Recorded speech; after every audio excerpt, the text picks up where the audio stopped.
yang dilecehkan oleh ayahnya sendiri. Namun, Hewon tidak percaya. Di sisi lain, salah satu bibi mendengar sebuah pembicaraan mereka itu. Keesokan harinya, Hewon bertemu dengan Yunhee di pinggir laut berkata bahwa dia ingin punya payudara yang besar. Dan Hewon bertanya, mengapa dia ingin memiliki payudara yang besar? Yunhee berkata agar dia bisa dicintai oleh ayahnya. Kemudian nenek kampret pun datang dan berkata kepada Hewon untuk tidak mencampuri urusan penduduk di sana. Dan mengatakan Buknam senang berbohong dan dia akan mengemis seperti anjing untuk mendapatkan sesuatu.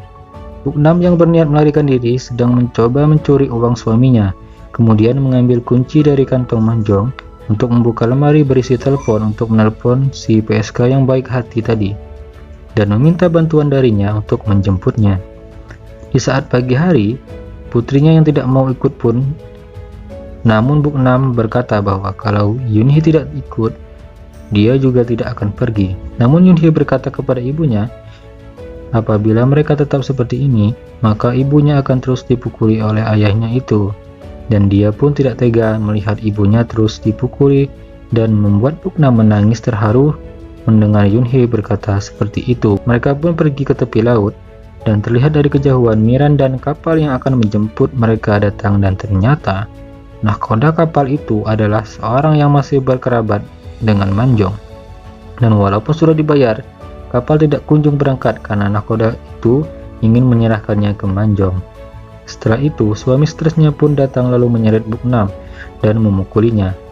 Di sana, nenek jahat juga berkata untuk mematahkan kakinya saja agar dia tidak bisa lari lagi.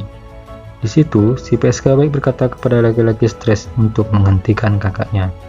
Namun, Choljong lebih memilih untuk menikmati Miran secara gratis dan menyeret Miran ke hutan. Putrinya yang berusaha menghentikan ayahnya yang sedang menyiksa ibunya tersebut, dia melakukan dengan menggigit kaki ayahnya dan malah harus terbentur batu dan harus tewas saat itu juga karena ditendang oleh Manjong ayahnya sendiri. Di sini Buknam sangat histeris karena melihat putrinya yang harus tewas dikarenakan suaminya yang biadab itu. Dan orang-orang hanya melihat kejadian itu. Singkat cerita, kemudian seorang polisi datang untuk menyelidiki kematian Yunhee. Namun, semua orang di sana memberikan kesaksian palsu untuk melindungi Manjong. Manjong berkata bahwa Yunhee terjatuh dan meninggal. Namun polisi itu berkata bahwa dari bekas lukanya tidak mungkin itu hanya terjatuh. Kemudian polisi bertanya kepada Buknam yang sedang duduk di tanah dan memandangi foto Yunhee yang masih bayi. Dan Buknam menjawab bahwa Manjong lah yang bertanggung jawab atas kematian Yunhee. Tapi di sini Manjong dengan pintarnya mengatakan bahwa dia menyuruh Buknam pergi dari daerah itu dan menyuruhnya untuk mencari kehidupan yang lebih baik dan bahkan sudah memberikannya uang.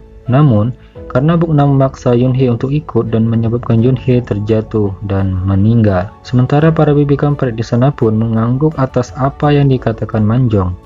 Kemudian polisi pun bertanya kepada Hewon tentang apa yang terjadi.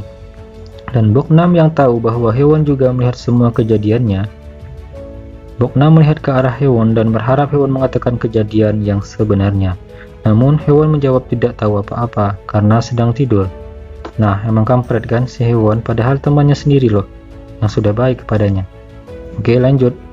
Ketika si polisi itu pergi, dia diberi oleh-oleh dan amplop berisi uang. Ketika akan pergi, polisi itu bertanya tentang Hewon yang ingin pergi bersamanya. Namun, para bibi memaksa untuk polisi itu segera pergi, agar Hewon tidak mengatakan hal-hal yang aneh.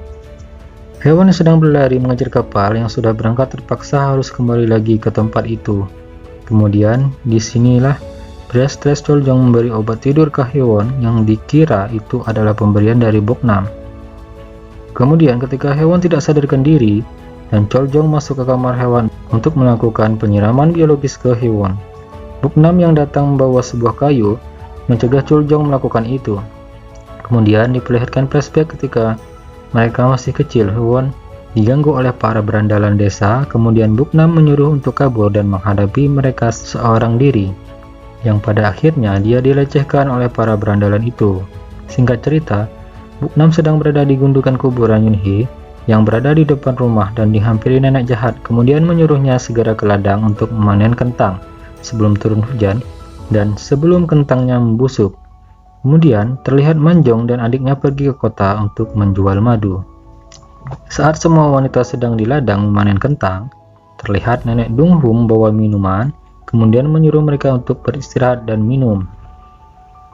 Tapi di sini Buknam terlihat tetap bekerja. Buknam terlihat tetap bekerja mengambil kentang yang ada di ladang seperti orang kesurupan, dan para wanita tua menganggap gila karena kehilangan anaknya. Lalu nenek Donghu pergi untuk memasak ikan. Di sini Buknam terus menggali sampai sejenak dia terpikirkan sesuatu, dan terdengar para wanita sedang bernyanyi dan menari. Namun Buknam terus bekerja menggali setiap kentang dan mengumpulnya. Pada setiap karung yang begitu berat dan cuaca pun begitu panas dan terik, dan Buknam melihat ke arah matahari, seketika kesabaran manusia telah pada batasnya, dan yang menjadi satu-satunya alasan untuk Buknam bertahan hidup yaitu sudah tiada, karena kan anaknya sudah meninggal. Kemudian Buknam menghampiri para wanita dan berkata, "Matahari berbicara kepadaku," dan para wanita malah tertawa. Kemudian Buknam mengambil sebuah sabit, lalu satu persatu dari mereka dibunuhnya tanpa ampun, dan kasihan lagi di tempat itu menggunakan sabit yang menyisakan kakek tua. "Matahari berbicara kepadaku bahwa kalau dipendam akan menyakitkan," yang melihat 3 orang telah dibunuh olehnya. Nenek Donghu kemudian shock melihat kejadian di mana Buknam membantai orang-orang seperti monster. Lalu dia bersembunyi di balik semak-semak. Namun sayangnya dia pun harus terjatuh dan tewas dari tebing setelah terpojok oleh Buknam. Terlihat kapal dari kejauhan di mana Manjong telah kembali, begitu pula dengan nahkoda kapal yang mampir sekadar untuk minum. Sini Buknam bertemu dengan Choljong yang sedang minum, dan langsung saja disembelih oleh Buknam hingga lehernya putus. Di sini hewan melihat kemudian lari. Manjong dan nahkoda kapal berjalan melewati ladang dan sangat kebingungan karena tidak ada seorang pun di sana, dan mereka hanya melihat kentang membusuk karena kehujanan. Nahkoda kapal melihat HP-nya yang tidak ada sinyal karena kabel telah dipotong oleh Buknam. Di saat mereka berdua sedang minum, mereka terkejut saat melihat kepala Choljong di atas pohon, tepat di atas mereka. Kemudian Buknam mendatangi mereka, namun mereka diperingati oleh hewan dari kejauhan, dan nahkoda kapal kemudian lari dengan luka di tangannya karena berusaha menghindari serangan Buknam. Di sini Buknam berhasil dilumpuhkan Manjong, kemudian diikat dan akan dibunuh oleh Manjong dengan sebuah pisau. Namun Buknam berhasil mengalihkan perhatian Manjong dengan menggigit jari Manjong.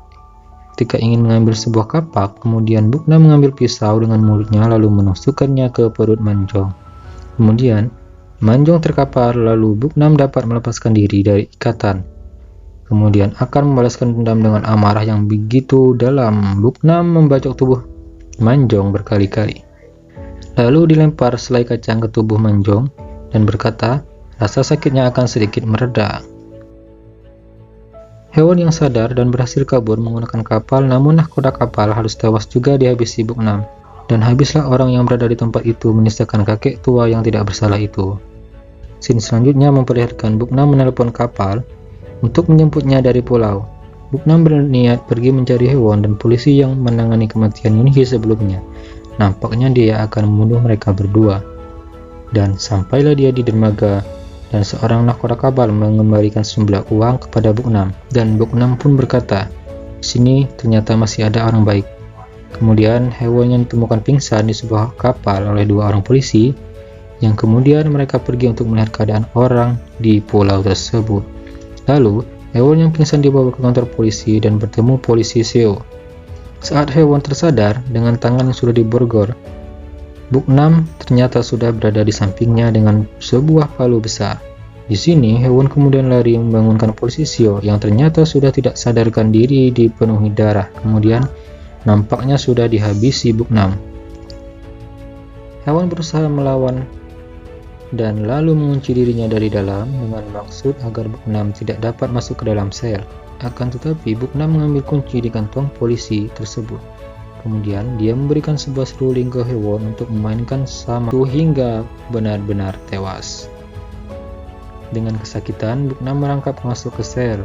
Kemudian di sini hewan kemudian menancapkan seruling ke leher Buknam yang sudah sekarat, dan Buknam pun tewas di pangkuan hewan. menyisakan hewan yang masih hidup. Sin berpindah ke hewan yang sedang berada di kantor polisi dan mengatakan bahwa orang di sana bahwa mereka adalah pembunuh wanita yang ada di awal film tersebut. Nampaknya hewan telah berubah jadi lebih baik dari sebelumnya ya. Dan film pun tamat. Oke teman-teman, sekian dulu alur cerita kali ini. Semoga kalian bisa terhibur. Dan jangan lupa like, share, dan subscribe channel ini. Dan mohon tinggalkan jejak untuk kami. Dan sampai berjumpa di video selanjutnya. See you.